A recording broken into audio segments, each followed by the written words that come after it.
In the immortal words, Tone Loc. Let's do it.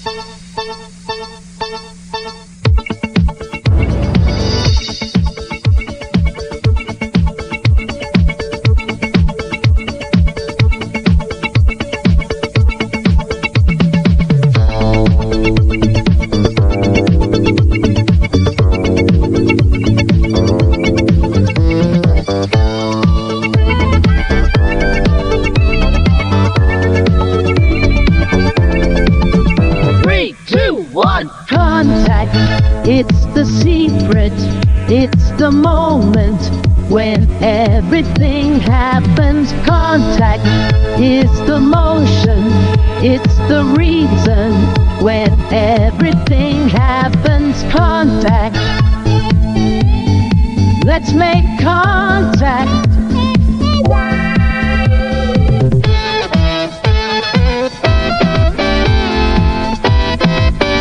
Three, two, one.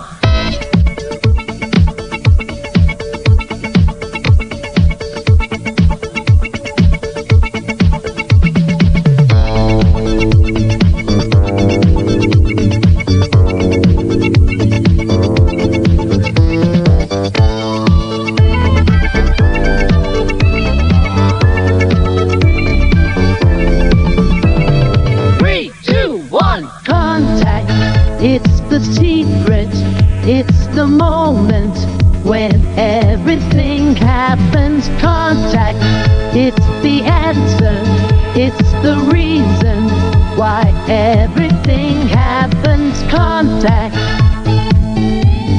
let's make contact.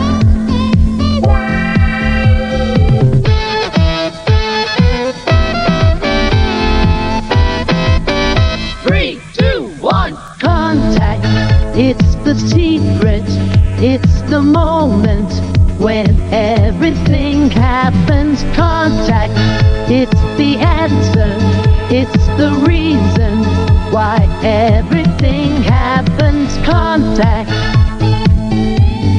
let's make contact.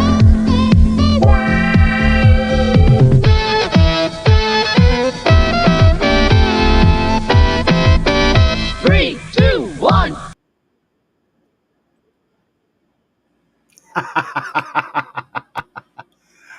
Who remembers Contact? 3, 2, 1, Contact. I know, going way back. That was the 1977 version of Contact that I remastered, remixed, and rebased just for this stuff. Because I'm crazy, so that's how that works. I mean, you crazy people, you do crazy things. And I do crazy things all the time because that's how I roll, baby. That's how things get done. If you're not doing crazy things, you're doing boring things, and boring things don't excite nobody. So don't do boring things, do crazy things. And most bass heads, we always do crazy things. Crazy is the default for bass heads. And we got some hellos. El Fuego popping in the house from Pacific Northwest. El Fuego, how is the weather out there? I know it's terrible. Play it, live, said, hello, it's Sunday. You're very observant, man. Thank you very much for dropping by and speaking up. Nice to see you, man. Rick Ross says, hello from Canada. Or Kansas? Kansas, Canada. Same thing. Hello from Kansas. Nice to see you, brother. Trav popping in the house. Travis Trailer with, he's the hair trick guy. So, yeah, he does the hair tricks. He's got me beat, man. His hair tricks are bodacious. Mine are meh. His are like, yeah. You know what I'm saying? And of course, he's running like 4 times more power than me. It's kind of a thing. He should be doing 4 times the hair trick. So he pretty much is doing 4 times more hair tricks. But I do more hair tricks more often because he's got to charge for like an hour to do a 10-minute hair trick, or whatever. Anyway, I'm just making up numbers, just poking fun at my buddy Travis. Which we are going to be doing a show, guys. If you are in the area, let's see if I can not screw this up. If you're in the area, we're going to be doing a show at Rick's Car Audio in Crane, Missouri on the 18th. It starts at noon and goes till 6 p.m. So again, that's Rick's Car Audio in Crane, Missouri. Crane, like the crane kick, Missouri, from noon to 6 on the 18th. That should be on a Saturday. And it is a function to raise a little money for Rick himself, who has he has the big cancer. We both know about all that. I've been going through this problem myself. He's dealing with things, and so it's kind of a benefit show for him. And that's cool. I'm all about that. So I'm going to be there. If you guys are in the Missouri area and you want to stop by, just head on over. You'll find them. Everybody's very nice people there. And there's going to be, of course, Savage Sounds is going to be there, which I'm part of Savage Sounds. We'll be there. We'll be getting it down, and there'll be a whole lot of other people coming in. It'll be a big show. Not a big show, but it'll be a good medium-sized show. There'll probably be, 30 or 40 competitors there or more. That's my guess. There's going to probably be 100 people or more there. It'll be a decent-sized show. So there's that. Franco Quaid. Wait a minute. Let's see if I can make this thing work. Franco Quaid's in the house. He said, "Hello, I love you. Won't you tell me your name?" Do. And what we got? Fantastic topic. I have a huge car audio system in my audio room. Best way to use old school gear. You got that right, my friend. My whole entire system is built of car audio, with the exception of the amplifier that I'm using. It's not a car audio amplifier. However, it is running on 12 volts. It could be used in a car audio system. So I'm going to pop up here and show you guys a couple of videos to set everything up now that my people have started filing in the house. And you guys continue to ask questions and make comments in the comment section. When I get done with these, I'll start strolling through them and we'll answer these questions and stuff. So let me pull up real quick because I wanted to show you guys the stuff over here. So let's see if I can get this to roll properly. I've got a couple videos that will be going up they'll be going live later. But for those of you guys that are here today in the live, you're going to get the first C of these. So here we go. All right. I think we're good now. All right, here we go. Here's the first video. Here's the setup.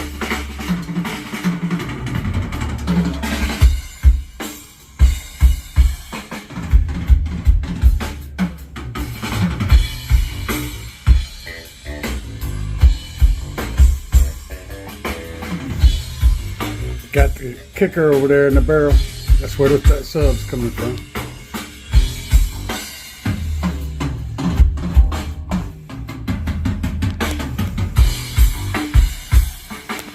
That sounds good.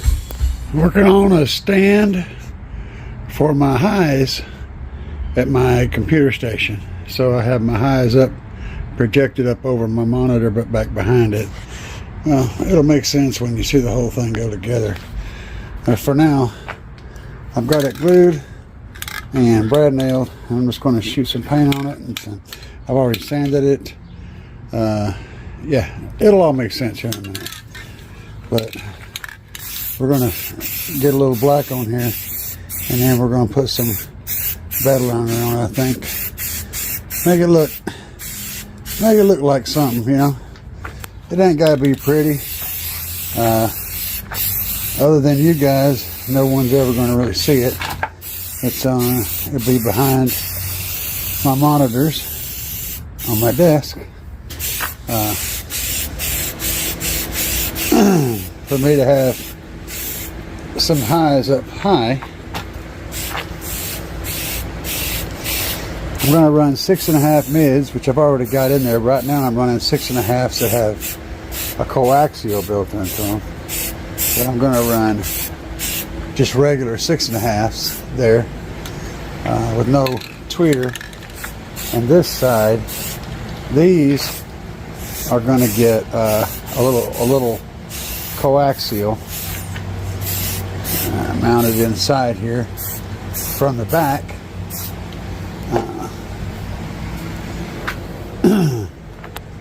These set guys right here, these little harmonies, are going to go in there. So it'll be cool.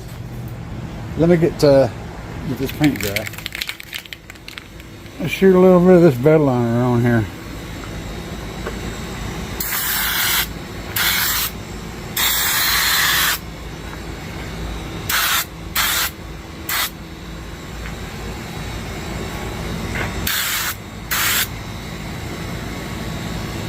Yeah, it don't take much of that to get the job done, does it? So in case you guys are wondering, I like mixing bass tracks. You guys have heard some of my stuff. I'm getting better at it. I'm not great, but I'm getting better.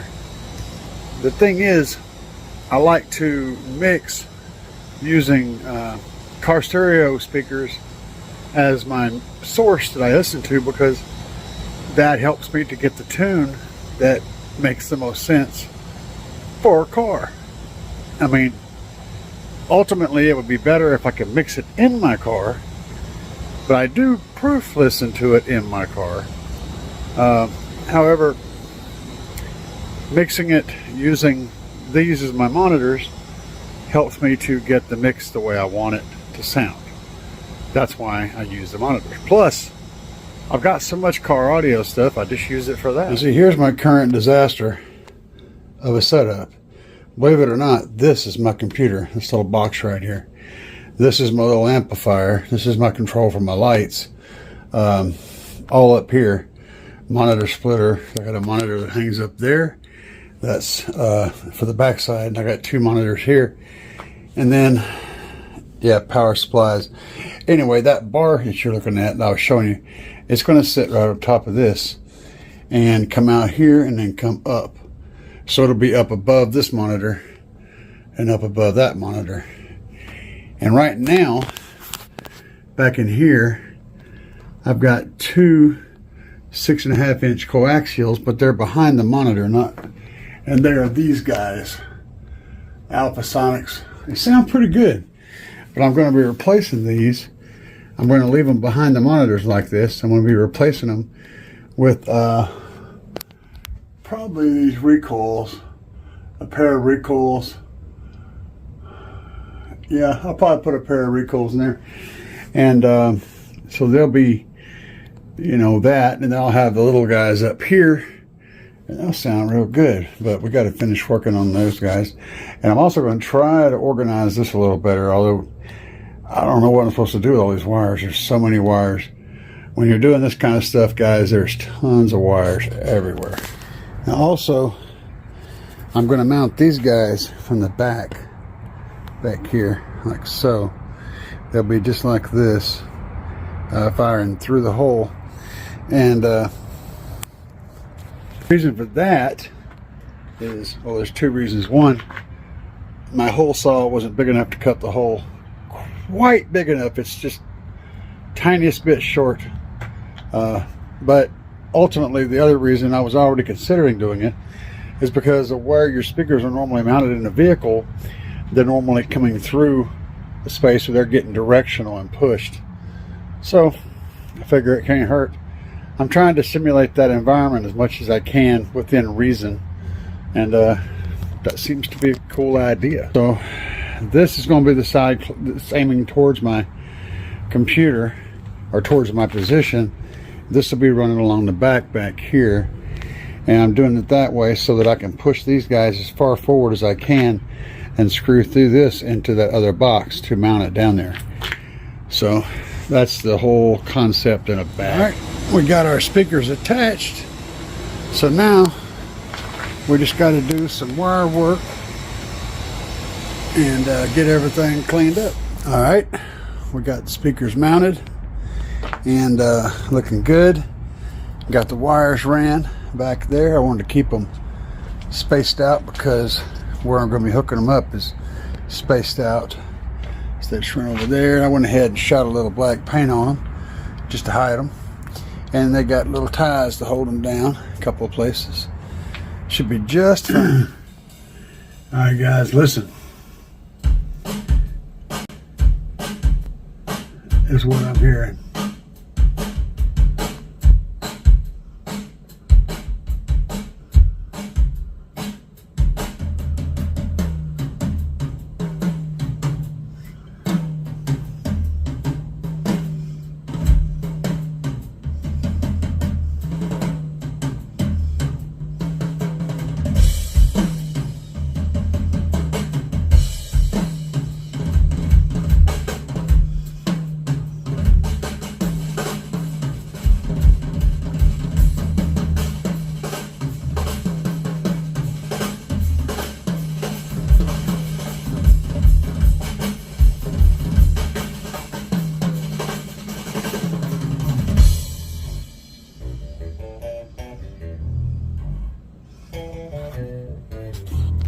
Yeah, baby.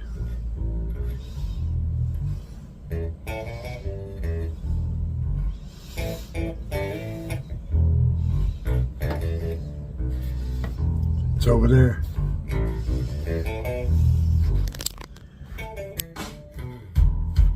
Both sides.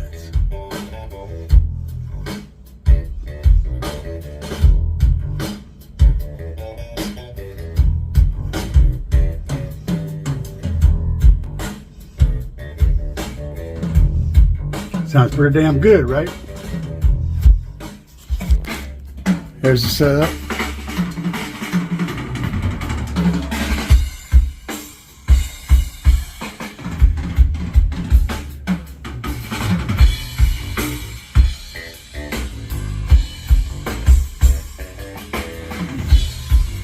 Got the kicker over there in the barrel. That's where that sub's coming from.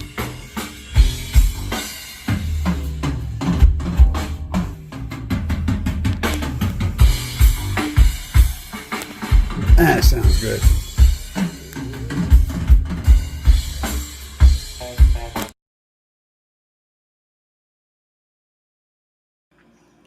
What do y'all think about that? So, I have 2 videos prepared. That was the first one showing the build. The second one is a tour of my studio. I may not play it tonight. I don't know. We'll see. If you guys want to see the second video where I show you guys the whole studio and how it all goes together, then leave a comment down below and we'll look at that. We'll decide whether we're going to look at it and whether we're going to look at it later. But it's going to go up on live on YouTube eventually, so we'll see how that goes. Anyway, let's get into these comments because you guys have been going and I need to catch up. So PSC said hello. I said hello, my friend. Nice to see you. Nice to see you up and at 'em. D Hermanson. Hey, what's up, buddy? What's up, D? Nice to see you, brother. D said, I want to run some subs in my house with a receiver. Man, there's about 1 million ways to do that, and we will get into that real deep here shortly. So let's go on down here. What's up, Bobby B? Bobby B says, yo, Bobby, what's up, my friend? Glad you can make it. He's giving Fuego a shout out. PSC, DeGarrick says he's in the hospital, septic with fever, but I'm here, and that's, how's that for dedication? I've been there. I've been where you are on more than one occasion. And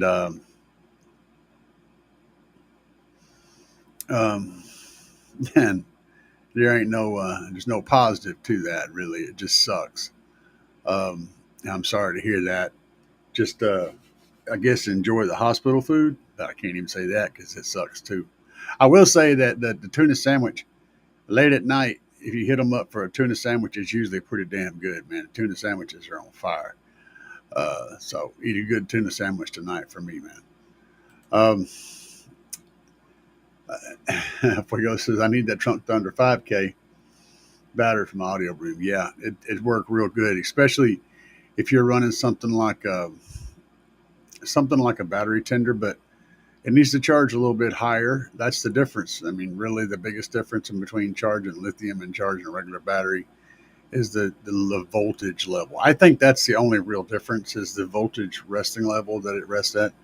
There may be some little stuff like one pulses and one doesn't or something. I don't know.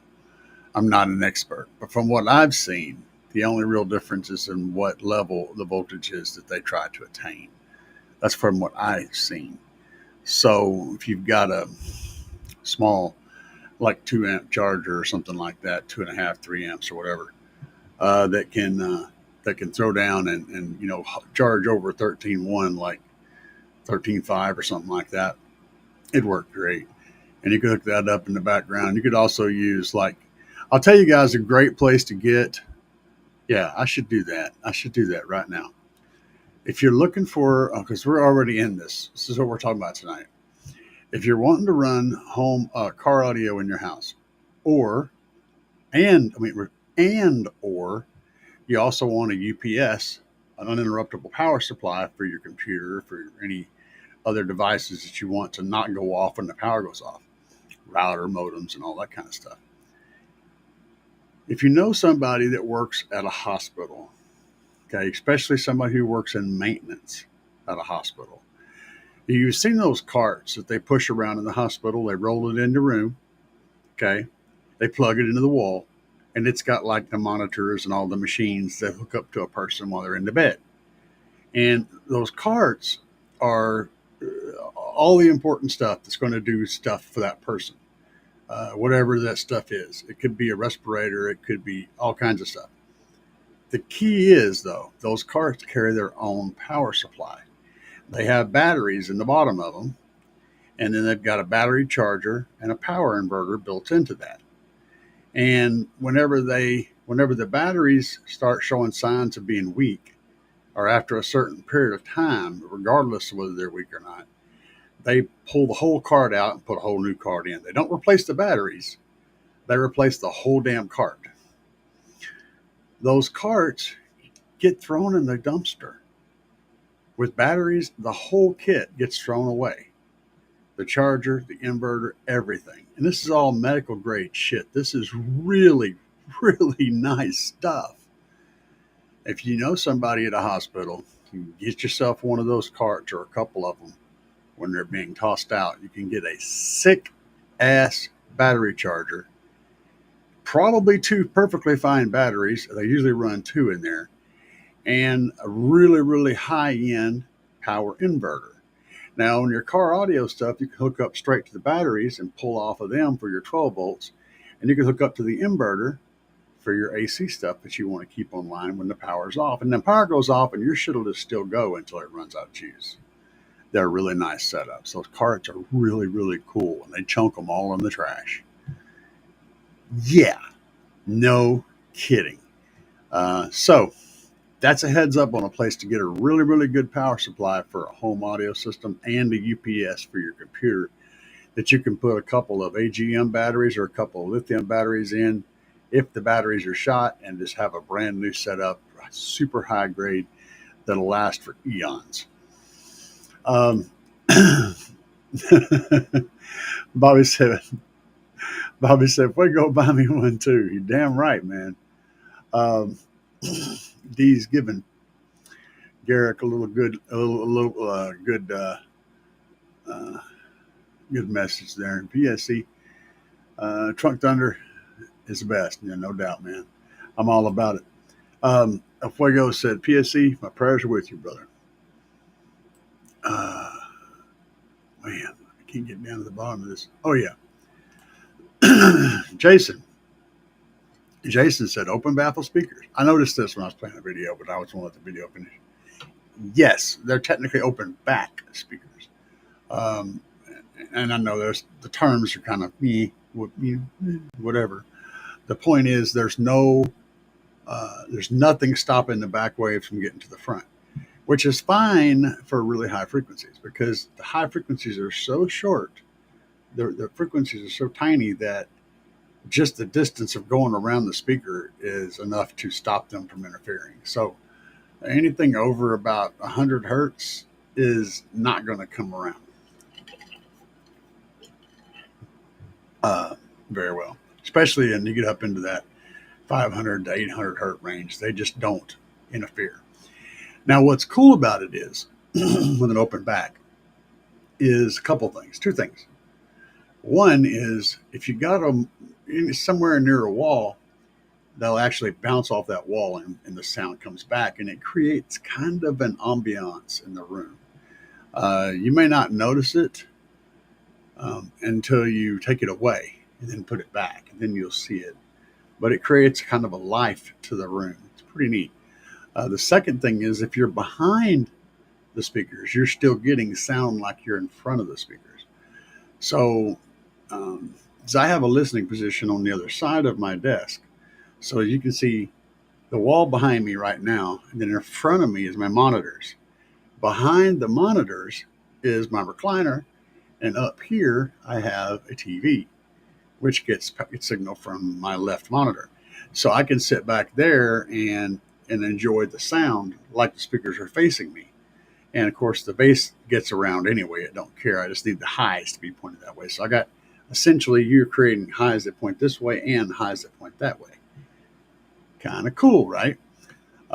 There's no need to put it back on them, so I just used them the way they are. And I thought it worked pretty good, and they sound great. I mean, like, wow, sound absolutely phenomenal. Um, so yes, PSC says thank you, D and El Fuego. It's good to know people care about me. And everybody in this community absolutely cares about you, man.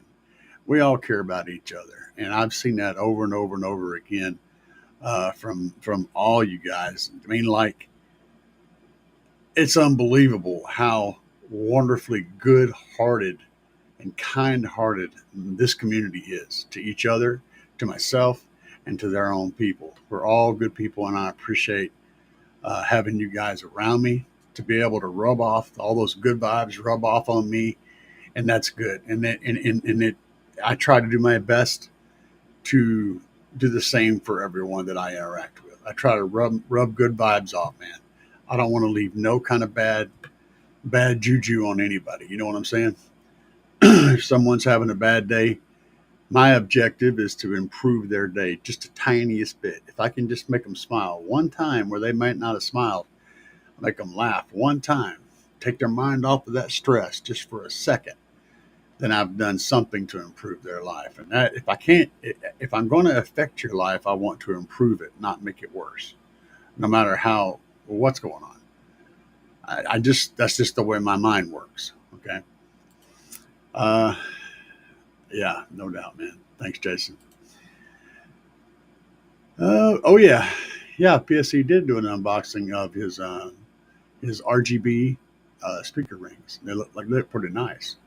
I want to see them installed, man. That's what you got to do. You got to get them fired up and installed. This audio community is still helping move through multiple health issues in the past few years. Fantastic community. You got that right, my friend. 100%. Franco Quaid said, have you thought about putting another barrier a barrel? You're talking about a barrel, I'm assuming. Okay, so no. That thing is huge. Okay, it's a 55-gallon barrel. Keep that in mind. It's a big ass barrel in a fairly tight space. It is in the corner, and the reason it's in the corner is because bass sounds better in the corner.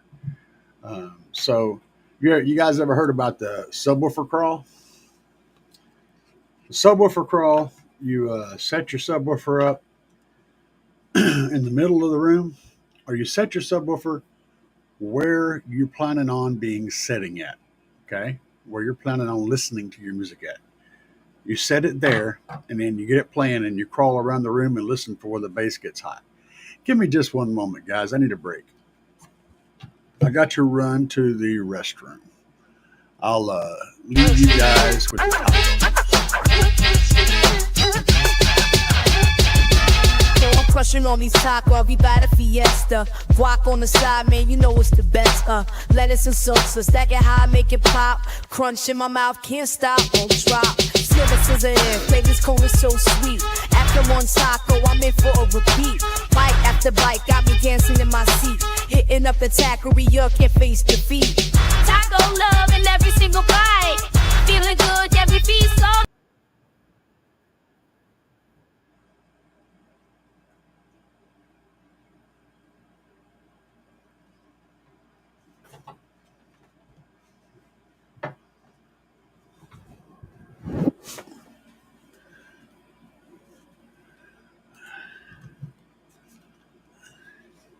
Apologize for that. I'm taking new medication. It's upping my P factor, so I have to go more often, and sometimes that happens. But so you you set your subwoofer in the room where you plan on listening to music in the position that you're going to sit in. So if you were going to sit here, you put the subwoofer right here. Then you crawl around the room and you listen for the spot to where you get the most bass. All right, from that subwoofer. Then wherever that spot is, that's where you put your subwoofer. And then when you go back and sit back in your spot, you'll get a really nice intense bass there. That said, if you put a subwoofer in the corner, it's always going to be louder. That's always the loud spot. It's going to play lower and louder in the corner. And for bass heads, lower and louder, it's a no-brainer. That's where it goes. So that's why it's in the corner. Elsewise, it would probably be over there in the closet.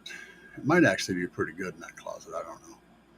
But no, I don't need another. If you ever was in this room with me, it shakes the floor in here. I mean, the whole floor vibrates with bass. It's very intense in here. There's no need for a second subwoofer in here to listen to. I'm not trying to break SPL records in here, so yeah, it's a lot. Okay, it is a lot. So let's go on down the list here and see what else we got going on. And yeah, I'm not going to need another one. Studio tour, yes, please. All right, well, we'll be running that since El Fuego requested it. Oh yeah, and Dee said let's do the tour. Cool. Jason said, Jason said, for some reason I never got into home audio, only car audio. I guess it's because at home you can't crank it up too loud. Some people can't. I get what you're saying though. With car audio, be as loud as you want. Absolutely, I totally understand that. But as an adult, see, as a youngster, you're restricted by the parents making the rules, and you have to do stuff that makes them happy. But when you get to be grown, you've only got to fight with your wife, and as long as you can get her on board, screw the neighbors. You can get as loud as you want, and that's kind of what's cool about it. Now, for me, since I'm not working anymore per se, I'm here a lot more than I am gone, so I like to have good sounds here. That, and I'm also working on producing music and stuff like that. So having the ability to play it and hear what it's going to sound like in the vehicle in my space, that's cool. So that's why I do it. That, and I love listening to some of my favorite stuff to listen to is if you just go to Google and say David Gilmour live concert, pick one. Anything within the last like 25, 30 years, and just let it rip, man. Just, oh my God, dude. I love listening to David Gilmour, The Ventures, Pink Floyd, a lot of these bands. I'll just listen to the concerts and stuff. So having a really nice sound in here is cool. Cause I'll do that. I'll get that in the background, right? And I'll get on World of Warcraft and play and listen to, Pink Floyd while I'm playing, and just completely zone the hell out, and the whole world can go screw itself. It's a wonderful state of mind I get in.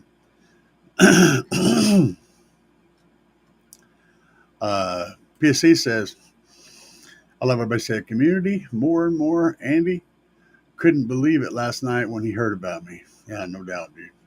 Sorry. I'm sorry.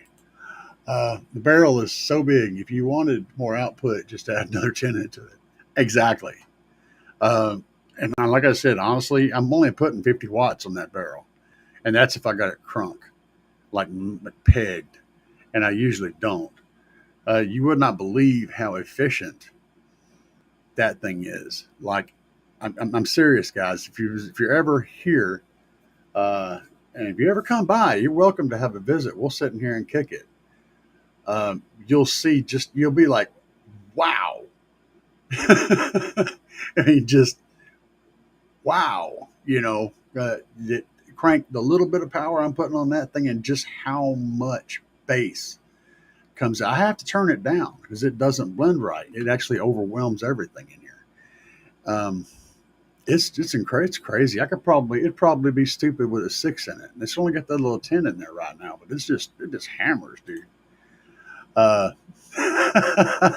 It's what was handy, man. Tacos. Everybody loves tacos.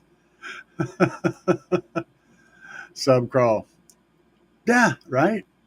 Yeah, you're replacing yourself with the sub, and then you're replacing the sub with yourself. It's a beautiful thing. It's the way the frequencies work. It works perfectly. It's a sub crawl. Good stuff. Joe Berserker said, "What's up, audio peeps? What's up, Joe? Nice to see you, my friend. Nice to see you here this evening.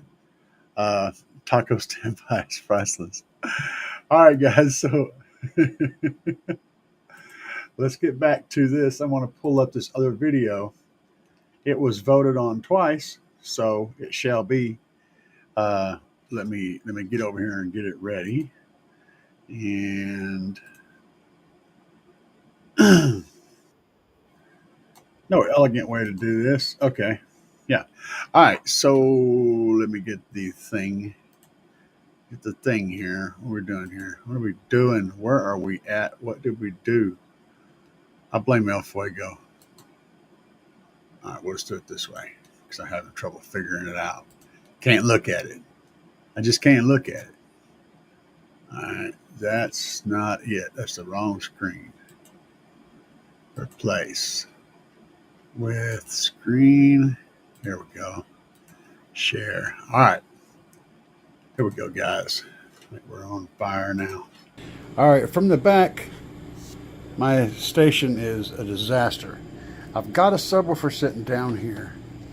A Hyanka subwoofer. It's got two 12s in it, but you'll notice it's not hooked up. And that's because it's just kind of not, it just doesn't get low. So up here, I have my amplifier, which plays my mids and highs and my subs. Has a Bluetooth thing. It's pretty cool. It does have some floor noise in the bottom on the subwoofer channel, but I don't really notice it when I'm playing it. This is my computer right here, this little box. It's small, but it's got a Ryzen 7 processor in it. Power strip, got my lights up here. My light controller is right here. And then I've got down here, well, down below in the front, I've got a couple of 6.5s, and then I've got these little 3s or 3.5s, whatever they are, over here, and they are the Harmony Audio HAC35, so 3.5s, 4 ohms. They'll handle 50 watts RMS. They're getting about, at full tilt boogie, they're getting about 30 watts RMS. There's one on each side, and that's where all of the mids and highs are coming from the two channels in front of this, and then those guys. And then the subwoofer is over there, and I'm still using the kicker sub in here right now with my adapter plate. Normally I'm running this Sony Explode. It's 12 over there, but right now we're running a kicker 10. It's doing a fine job, excellent job. Sounds great. And if I come around here to the front, so I've got my stream set up to get ready to go live later on. I'll minimize that. I've been working on stuff on Udio, and then you can see my speakers are right there, and there's one that's behind that monitor. They just give me a little mid bass up here, nothing major. The main highs are coming from there, and then I have a second monitor up here which shows whatever's on this screen. So if I want to watch movies and stuff and kick back and relax, I can put the movie or whatever on this screen, and then it'll show up here. And that allows me to kick back in my recliner and watch movies. So I'm still working on redoing this whole section right here because it's just a mess. But this is my recliner right here. So you guys have probably not seen it. Maybe you have, I don't know. I got a table over there, and I can kick back and watch movies up there. So it's kind of my little own private space. Would be jamming up in here. I know this is a disaster, but believe it or not, this is actually fairly neat. I went through and these wires, but there's just so many of them that there's no way to really. And then also I change things around a lot. So I could tie all these bundles and make them nice and neat, but then I'd have to break them down when I wanted to move something. So that's kind of a thing. But I can disconnect something and pull it out of this system pretty easy, and that means that the wiring is okay. These are monitor power packs. There's just so many of these bricks. I got extension cord with bricks on it. You know, it is what it is. And I'm using a Samsung curve monitor over there, and an old Scepter monitor over there. It's a piece of junk. That thing there's a TV. It's like a 27-inch, I think, or something. Does a good job.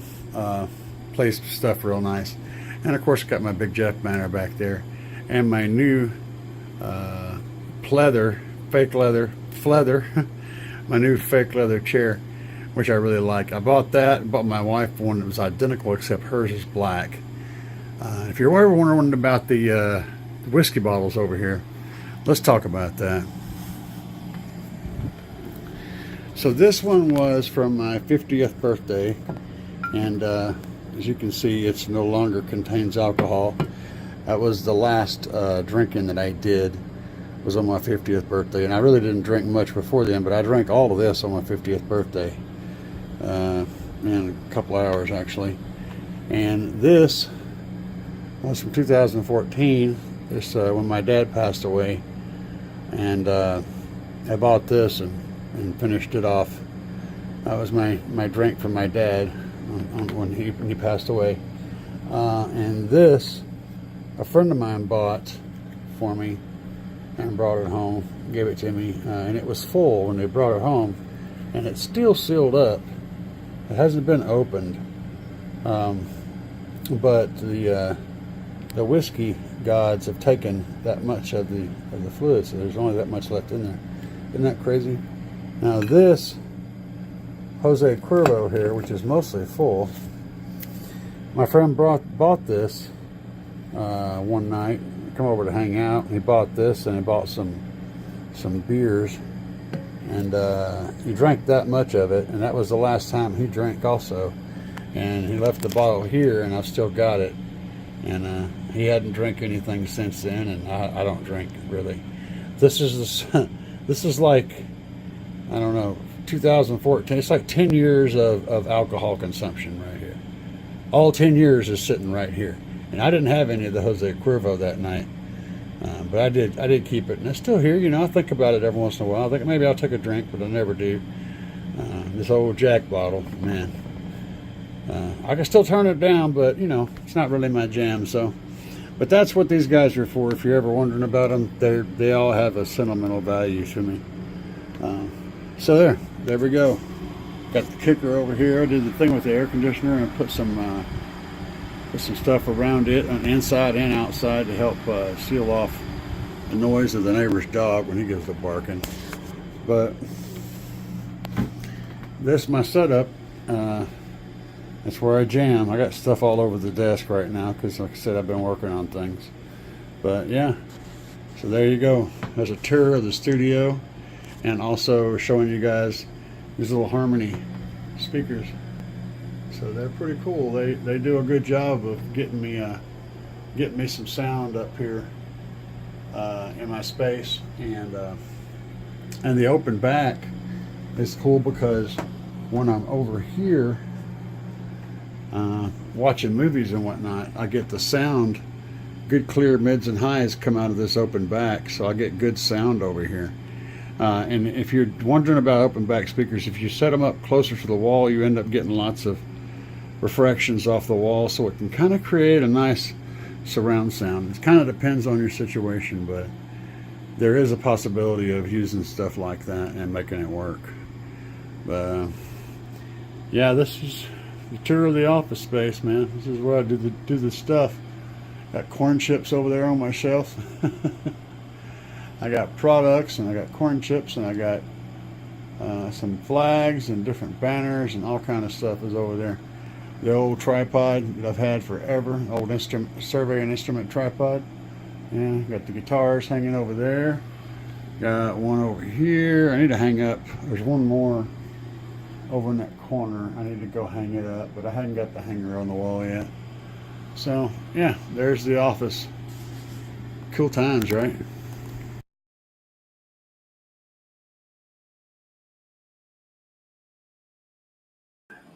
I hope you guys got a kick out of that. Um, although you haven't really seen the backside of the studio, so now you know what it looks like around me, aside from just what the camera sees. Um, has anybody got any questions? Let me get back in these comments. I'm so far behind. Uh, the barrel, tacos, subcrawl. Joe Berserker said, "What's up, audio peeps? The taco standby is priceless." I agree, man. Tacos, I love it. I love it. I worked on that for a few minutes. Jay Shipes, Jay Shipes said, "Cheers." Um, awesome man cave for sure. Thank you, D. Um, guys, please make sure to put the smack down on the like button. Yeah, go ahead and smack that like. Let's just take a moment, right now to hit the like button. If you ain't forgot about it, just go ahead and hit that like button. Helps me out. You know what I'm saying? Helps out a brother. I run DS18 3.5s to 1K to 20K, clear as a bell. Yeah, no problem, brother. Um, that's a good range actually. 1K to 20K. The only problem I have with that is sometimes your 3.5s will, not all of them. Now, mind you, good ones won't really do this, but some of them will start breaking up around 16K, and you may not even hear it because where science tells you that you can hear everything from 20 to 20, right? 20 hertz to 20,000 hertz. You really can't. Um, unless you're, 16 years old and you have pretty exceptional hearing, you're not going to hear anything over about 17,000 hertz. And let me give you an example of that. When you listen to YouTube, any music that you hear on YouTube, you're never hearing over 17,000 hertz. The frequency range for the way they compress the audio, um, it does not play over 17,000 hertz. I can download a piece of YouTube audio and run it through a processor to where I can see the frequency range of it, and it cuts off at 17K. Everything that comes from YouTube cuts off at 17K. So if you find the highs are crystal clear and perfect on the YouTube video, you're only hearing 17,000 hertz and below. That's how 17,000 hertz is very freaking high. When you get up into the anything above that, it's so high of a pitch that it's almost subliminal. It's not even something you consciously notice.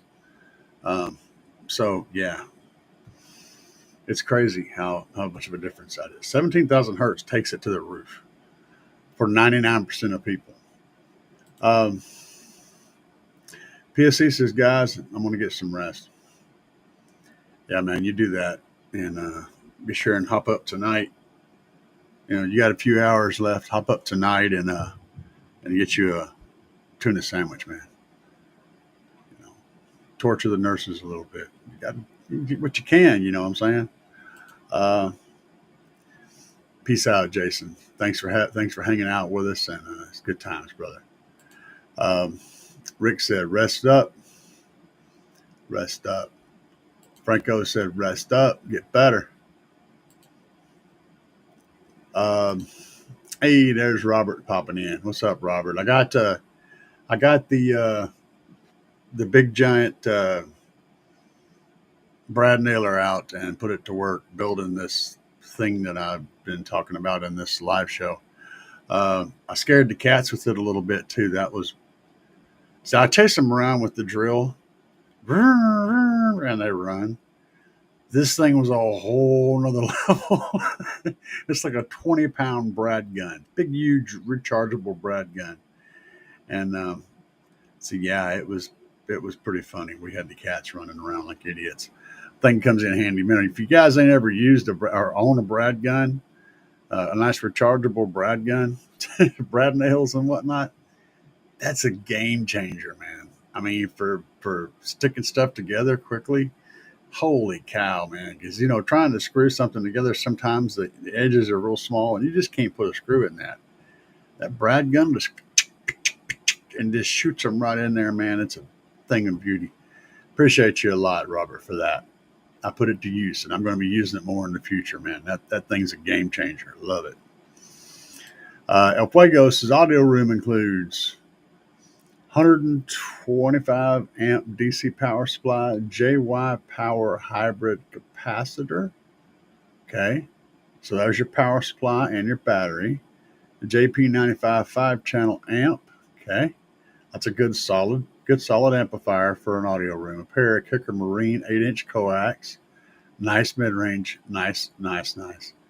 A pair of, it moved, Image Dynamic 6.5 coax and a Kicker Comp Q15 and a custom 6 cubic foot box. I guarantee you, that shit sounds good. Sounds good. I guarantee you. What I was going to suggest, if you guys want to build some shit to put in your house and use up car audio gear, you don't necessarily need a box for your mids and highs. All you need is a baffle. If you want to do like a corner baffle, you would basically build something that looks like kind of like the shape of a Christmas tree, right?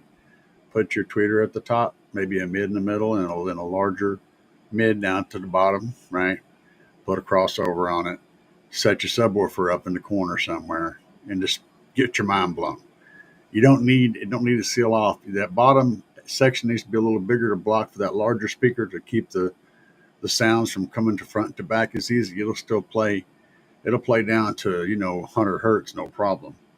And then your subwoofer can pick up beyond that. Super easy. Open back gives you a really, really kind of a wild sound because the sound bouncing off the walls behind it kind of gives you that Bose 901 effect where that reflected sound is coming from the hat, and it makes the room sound so big. Something easy to experiment with. All you need is a piece of plywood. One piece of plywood for each. You could even make 2 out of 1 piece of plywood, probably. So it's not a lot of wood, not a lot of hard construction. You just need to build something that stands up with some holes in it, and then a base to keep it from falling over. Put it up in the corner or wherever you want it, put speakers in it. Thank me later. You'll get a kick out of it. Joe Ferzerker. Nice. No kidding, man. That's a hell of a build. Yeah, man. I was tormenting the cats. I love it. I know you get in trouble every time you come to my house. But you just don't need to take it, you sneak over here once in a while and hang out for a few minutes. Good times. I don't want to go to your house. Your wife would probably throw rocks at me or shoot me or something. His wife's crazy, y'all. She's crazy. She loves him. He loves her, but she's crazy. Ain't no way around that. A pneumatic Brad Nelly. Yeah. And I dig that too. And I wished I had a whole pneumatic setup, but I will say this about that. Having the thing with no cords on it, that's cool.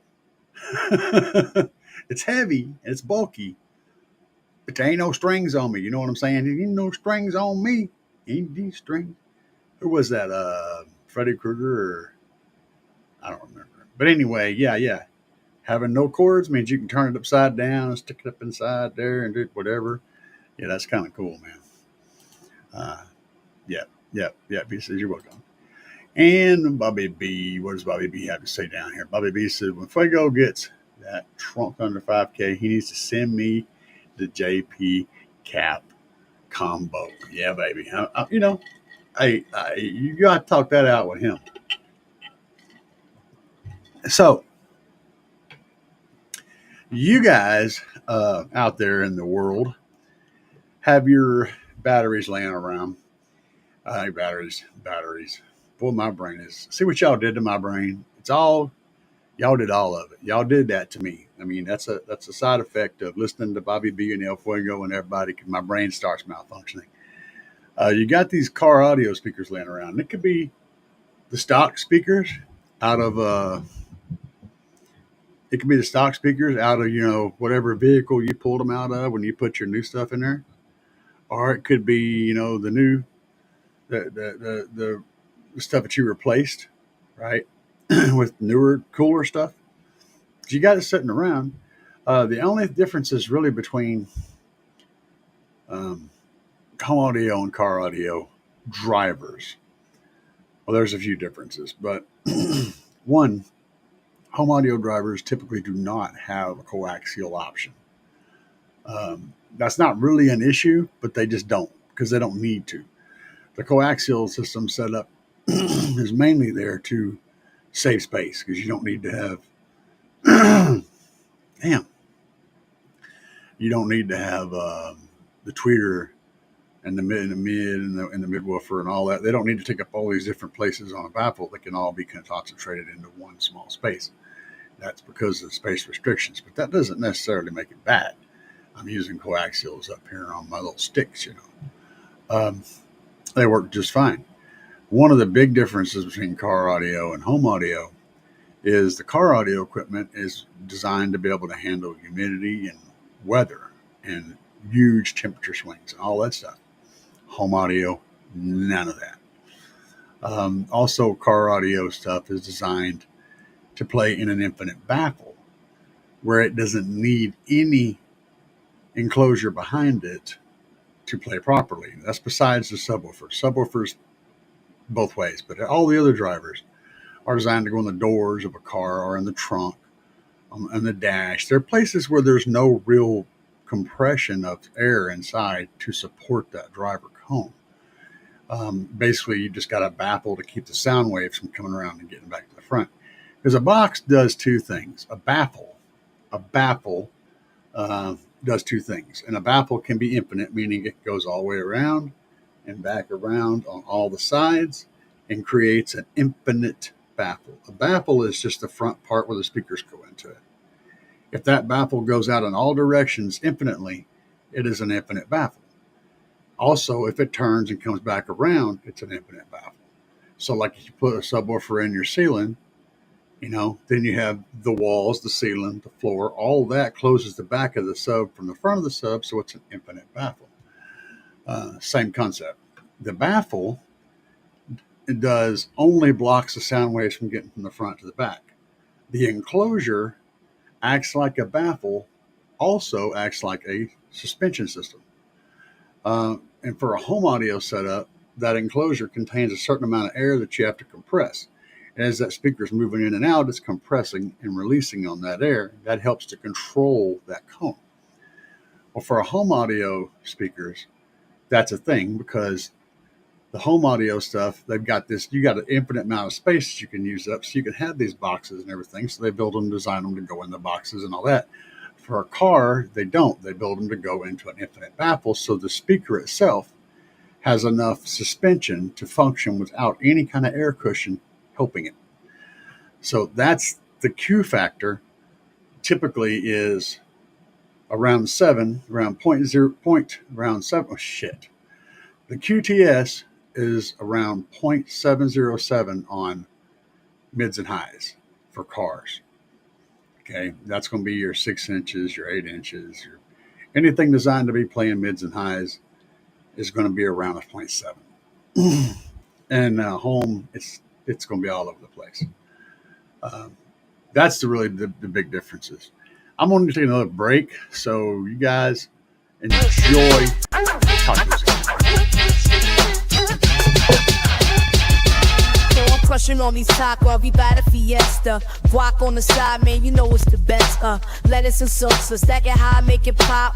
Crunch in my mouth, can't stop, won't drop. Scissor in, flavors cold is so sweet.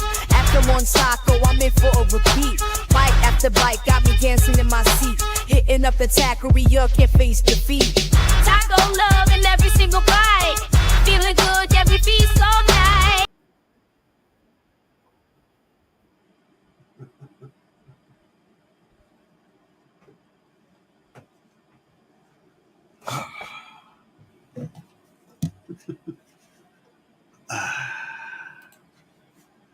Do apologize.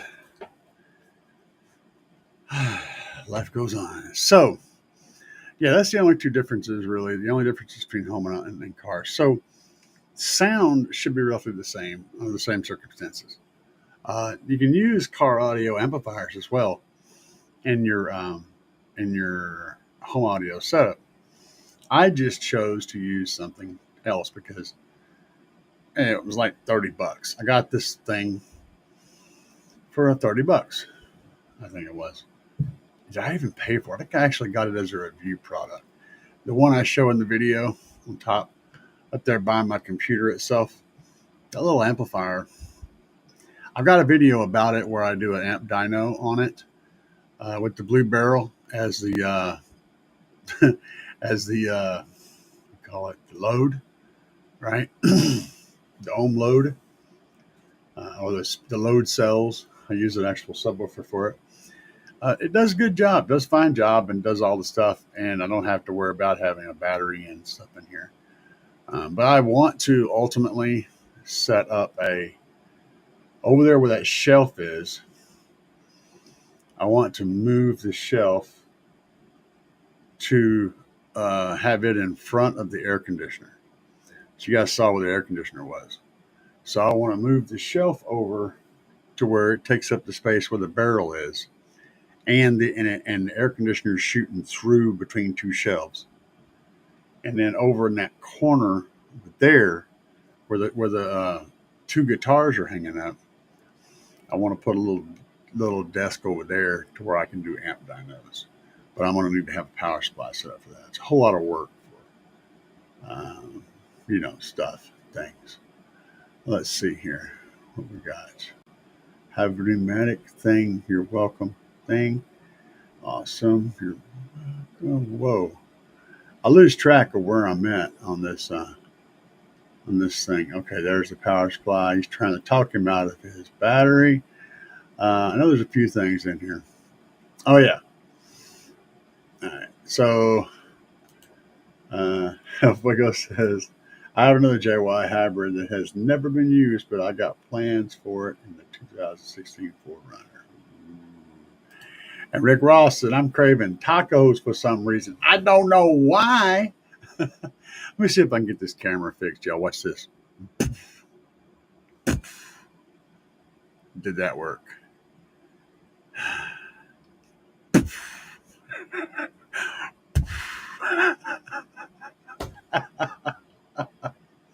I won.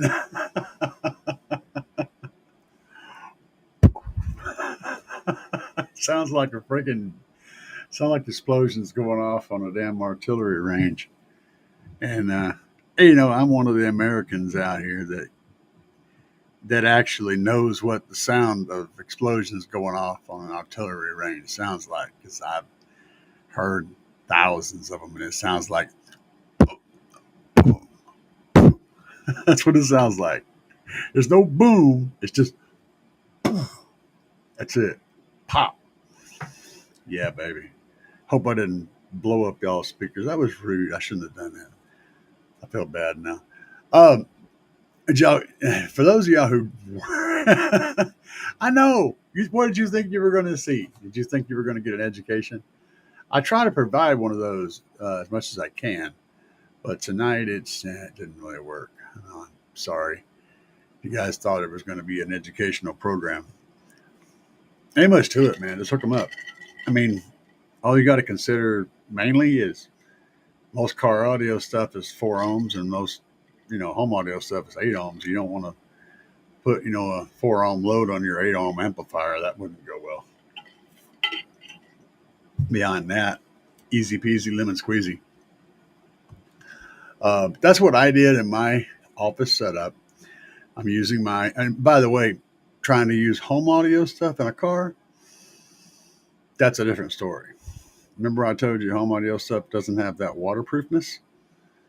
Yeah, that's the thing. Car audio stuff does give you weather resistance. Home audio stuff does not. So if you put it in the car, expect it to degrade quickly. What is this? What did you do? El Fuego in the house. He wants to see tacos again. Crushing on these tacos, we by the fiesta. Guac on the side, man, you know it's the best. Lettuce and salsa, stack it high, make it pop. Crunch in my mouth, can't stop, won't drop. Slimmer scissor in, flavors cold and so sweet. After one taco, I'm in for a repeat. Bite after bite, got me dancing in my seat. Hitting up the taqueria, can't face defeat. Taco love in every single bite. Feeling good, yeah, we feast all night.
Oh man, I forgot to put my mic back on. Thank you. Sorry about that. Yeah, I hit mute and then I forget. I'm a dumbass. All right, everybody catch up now. Because you're all trying to tell me I'm a dumbass. Thank you. So, okay. So I'll just repeat what I said about this. So El Fuego says, and thank you for the tacos. Um, is there anybody out there? Hello. Yeah. Hey man, look here. Y'all already beat me up, Bobby. Leave me alone, damn it. I'm gonna just leave the mic on and let y'all hear me burp and shit. That's what I'm gonna do. I'm just gonna leave it on. Y'all can just hear me when I burp. That way I don't ever mess up. So El Fuego wants to know if his 80 amp hour excess power battery with a Mecman 320 alt. And I stopped right here. Okay, so let me.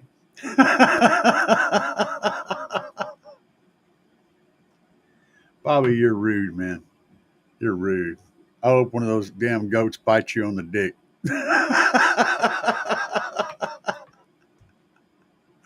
All right. uh, I stopped. I wanted to talk about alternators for a minute. So, all your high output alternators advertise their maximum amount of power. Now, you know how amplifiers also advertise their RMS and their max, and nobody looks at max. Most of the time, those amplifiers cannot make that maximum power. Okay, alternators it can make that power, but it has to make it at 2,000 RPMs. Most of the time, to do 2,000 RPMs, you've got to be on the interstate doing like 75. Top gear, running RPM range up pretty good, or you got to be sitting there idling, pushing it up with your foot. Nobody listens to their shit at 2,000 RPMs. That's why that number is really not important. Okay, what's important is what kind of power is coming out of the alternator at 500 RPMs, idle. Okay, because 90% of the time you're going to be idling somewhere, dropping the hammer. You know you should be revving it up, but you won't be. You'll be idling like I do, like everybody else does, or you'll be a little above idle. So I want to know how much power the damn thing makes at idle at 500 RPMs. And most of the time, alternators that make over 300 amps at 2,000 RPMs don't make very much at idle. Just throwing that out there. Find that out. You guys, future reference. Find an alternator. Find out how much amperage it makes at idle. That's what you want to know. You don't care about that top number. I want to know what the idle number is, because that's where you're really going to be sitting at 90% of the time. Now, let's get back to the question. An 80 amp hour, excess power battery, McMahon 220. I'm good for running 2,500 watts of Class B, Class AB. Yes, I think you're solid for that. That's a 250 amp draw. Yeah,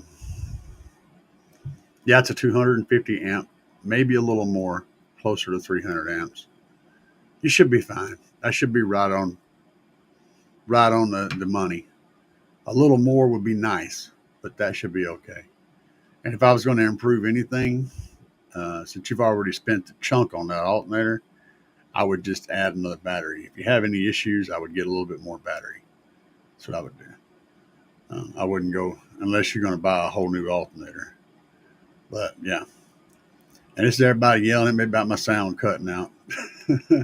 Bobby B calling me a dumbass. Right? Just reiterating what I call myself. Well, you guys, boy, friends like y'all, man.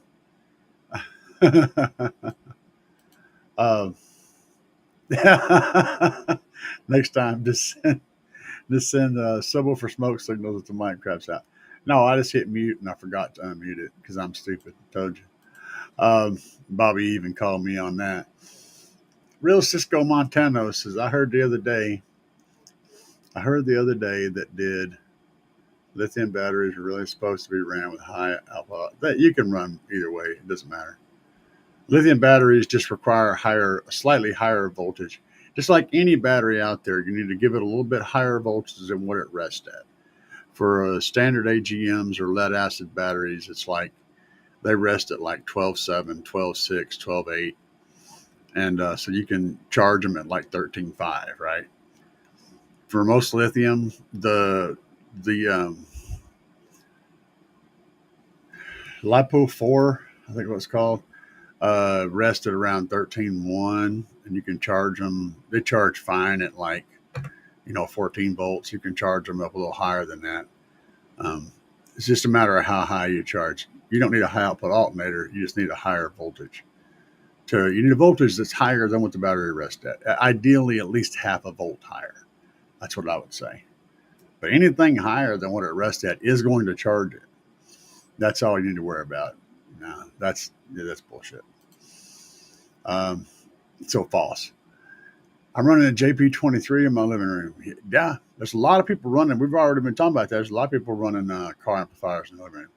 And the thing is, if you're running a home audio equipment, most of the time, well, no, not most of the time, literally all the time, that home audio equipment is running off a DC current. It's just using a transformer, turn AC into DC and send it on down the line.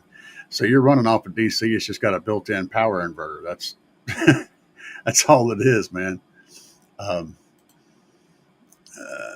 Lithium batteries. Yeah, okay. I got you. I picked up what you're putting down. Sometimes even when you make a mistake, it's funny. Sometimes it literally blows my mind that I don't know what the hell you're talking about. Other times I do know what you're talking about, but the mistake was funny, so I'll play along anyway. And you may not know the difference. Just go with it, baby. That's all I can tell you, because I'm crazy. I already told y'all that. The very first thing I said was, I'm crazy.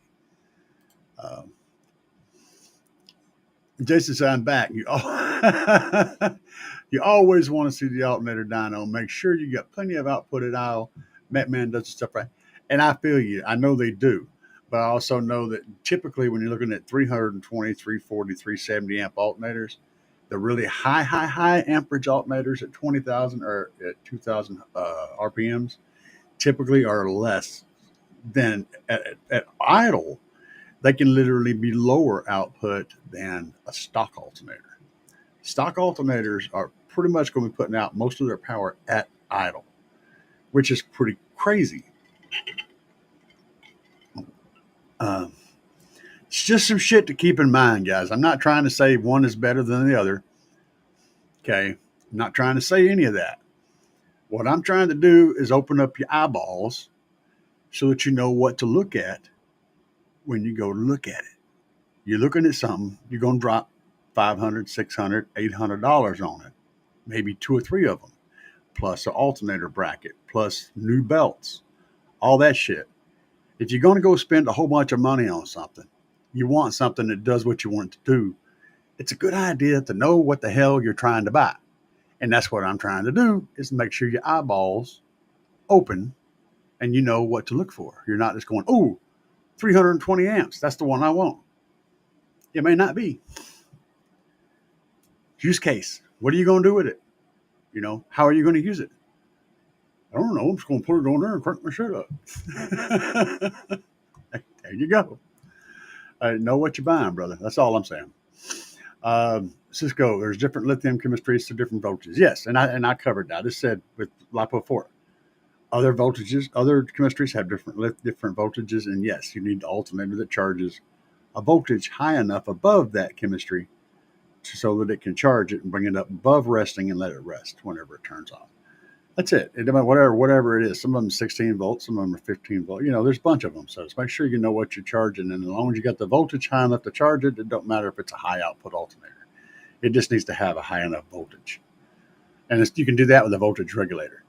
You can use a stock alternator and use a different voltage regulator, get the voltage higher. You can also use, diodes?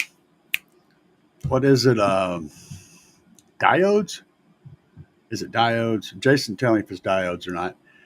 He had where your voltage wire going to your alternator to tell the alternator what voltage the system is setting at. You put a diode in there. I think it's a diode.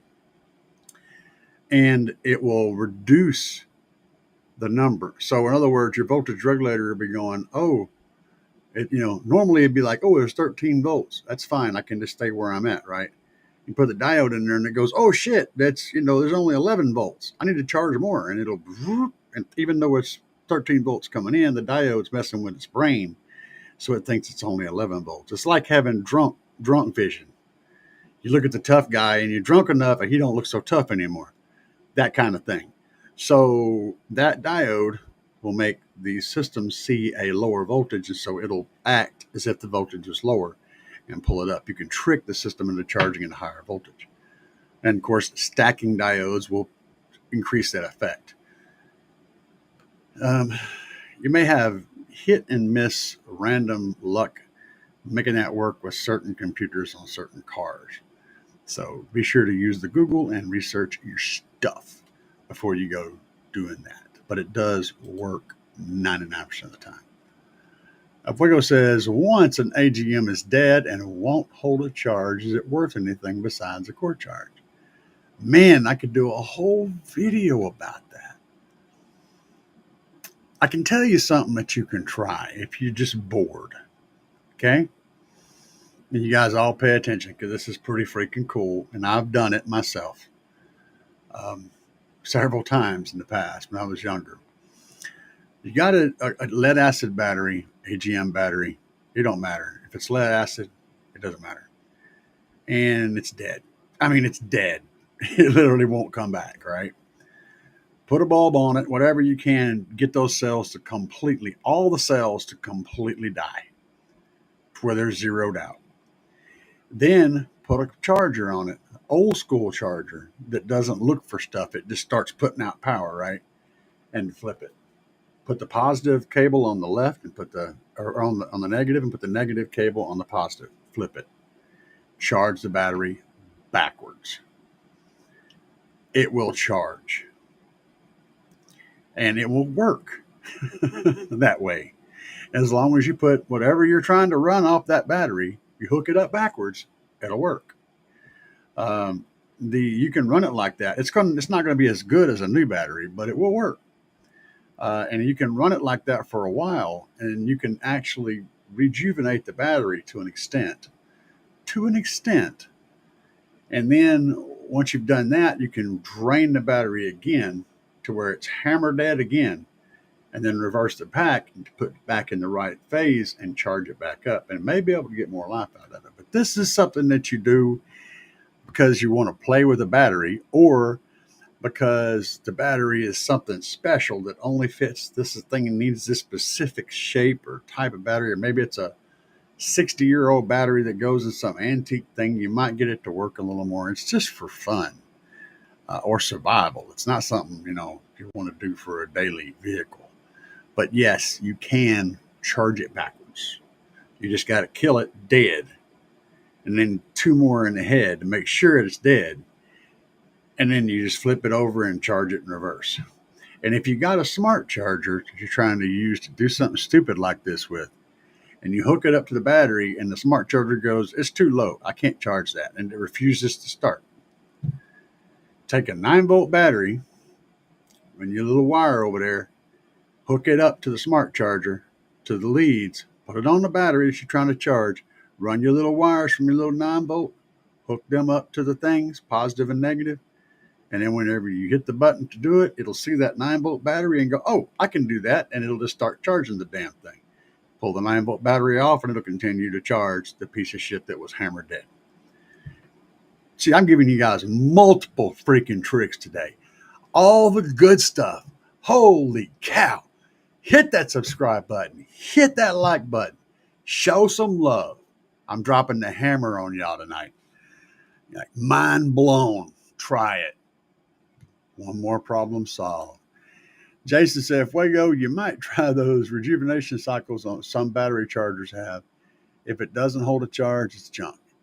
Basically, those rejuvenation cycles is exactly what I was talking about, except it's a crappy version of doing what I said. And yeah, some of them work to it. Regardless, it's dead. It's dead. Let me see what's going on with the internet. I may have lost y'all for a second. It should be back now. You can add a diode on the sense wire. It reduces the voltage around tipsy. You just said what I said. So there's confirmation from the WW2000. Fuego said, great idea. It's worth a shot. I'm replacing the battery this week. I just left the vehicle sitting way too long. Yeah, what I said will work. If the battery is completely shit, it'll work. But it's not going to be anything worth, I mean, if you're finna sell the damn thing, why not? Just poke at it a little bit, got a little time, flip it, reverse it, flip it back to normal, charge it up. If it starts the thing a few times and get it on out of the yard, that's good. Whatever. I always end up selling the brand new battery in the car because I'm an idiot. Like, I already covered that too. That's a pretty wild thing to try. Yeah, try it. Seriously, try it. I didn't believe it would work. I argued and said that's the stupidest shit I ever heard, right up to the point to where it freaking worked. Yeah. And it didn't just work a little bit. It worked real damn good. You get about 60 or 70% of the battery's power with it reversed. Yeah, it works. Should you do it? No. Should you use it that way? No. It's not designed to move power that direction. Will it work? Yes. We used to use it on motorcycles because motorcycle batteries, they're easy to reverse. They don't have the little, one post is thicker than the other post on a car battery, but on a motorcycle battery, it's just 2 little tabs and 2 little screws. And, it's easy to do. So the thing will be hammer dead, right? The motorcycle battery will always be hammer dead, right? And you just take that sucker in the house, make sure it's hammer dead, hook it up backwards to some little, small charger and just let her rip. It'll charge it right up. It won't charge it up going the right direction because it just won't. But when you hook it up backwards, it will. And then you just put the battery back on the motorcycle with it backwards. It don't matter. It don't matter. And it works fine. Yeah. So motorcycle batteries, usually we didn't have electric start. It was just there, running shit. Or if we did have electric start, it still didn't take a lot of power. So they worked fine. Anyway, guys, we're going to call it tonight. I have been, I'm going to play 321 Contact again. Y'all appreciate the work I put into this. And if you guys haven't already done it, be sure and smash that subscribe button, because we're always doing something crazy on this channel and having lots of fun with all of my friends and all of my people, hanging out, asking questions, answering questions, and covering all kinds of crazy stuff around car audio, barbecue chicken, and random, cat torture. We do it all, baby. We don't play around here. We're very thorough. The stupidity is very, very thorough. And you guys have been awesome tonight, and I enjoyed hanging out with you. And I'll see you guys again next Sunday. For now, guys, peace.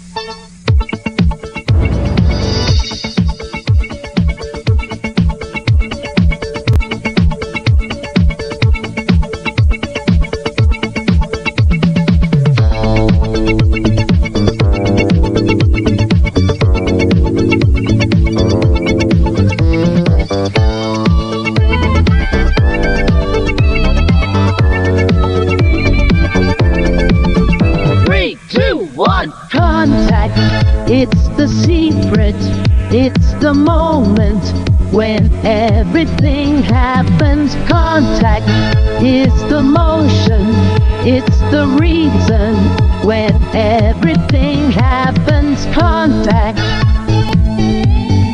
let's make contact.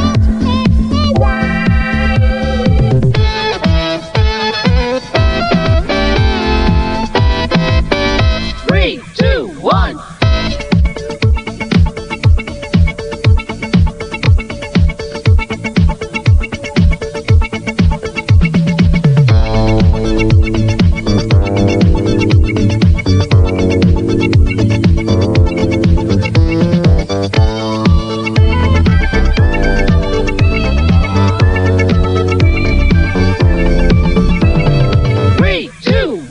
Contact, it's the secret, it's the moment when everything happens. Contact, it's the answer, it's the reason why everything happens. Contact, let's make contact.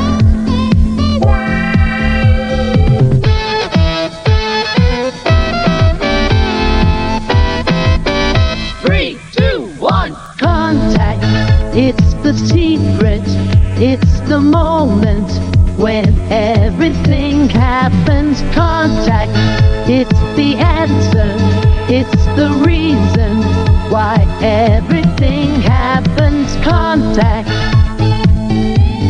let's make contact.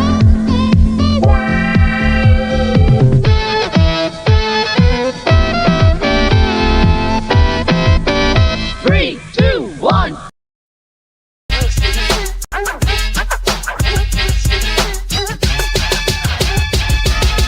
Crushing on these tacos, we by the fiesta. Guac on the side, man, you know it's the best. Lettuce and salsa, stack it high, make it pop. Crunch in my mouth, can't stop, won't drop. Scissor in, flavors cold and so sweet. After one taco, I'm in for a repeat. Bite after bite, got me dancing in my seat. Hitting up the taqueria, can't face defeat. Taco love in every single bite. Feeling good, every feast all night.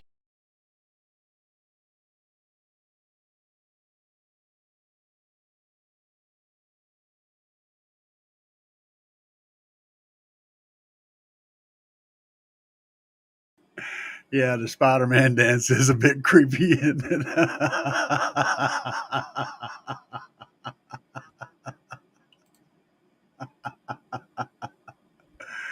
Oh, I love it, guys. He's dancing to Thriller, in case you didn't figure that out. Go back and watch it again. You'll understand. Sorry about that, D. You missed the show, brother. We're fixing to sign out of here. Um, you know, things happening and whatnot. Life and life and life is life. And yeah, Spider-Man dance is creepy. Anyway, guys, y'all have a good night. I'm going to get out of here.